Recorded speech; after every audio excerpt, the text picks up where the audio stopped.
واحد يحب وحدة وهي تحبه، ولكن سبحان الله ما صار نصيب وابوها ما اعطاه وتتزوج واحد وهي اصيلة حلوة عاقلة.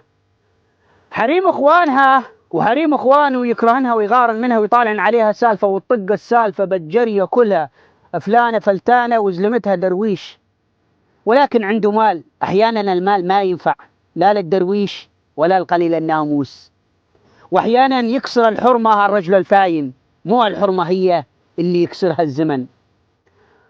وطقت السالفة وهو ولا مبالي لهذا الامر، والناس قامت تسولف بها وتهتك بعرضها وخطيبها قلبه يشتعل النار عليها، ويروح ويسوي حاله ملطم وينزل عليهم ويبوق نعجة ويسوي درقعة ويقعدون عليه حرامي حرامي ويكمشونه ويقول لهم اني ايه حرامي وانتم ظلمتوا فلانة ما حدا يداورها، اني صار لي شهرين اداور البيت تريد ابوقها نعجة. يقول واهل الجرية كلها ذمته وما ظل حدا ينطيه حرمة وصار منبوذ بهالجرية، وابو سنتين يموت زلمتها وتقعد ارملة سنة كاملة وتبعث عليه وتقول له ليش ما خطبتني وانت ضحيت مشاني وهي تعرف.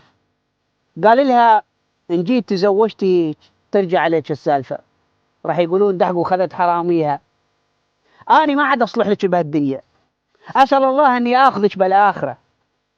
قالت الله يحرم الزلم من بعدك، وظلت ارمله. وكل ما واحد يقولها ليش ما تتزوجين تقول يا لولني حظيظة والقى فاهم عدل ويدور العلتي دوا، يا ولي عالم سوق الزلم وين تا يشترى المحتاج مصيوب باثنين.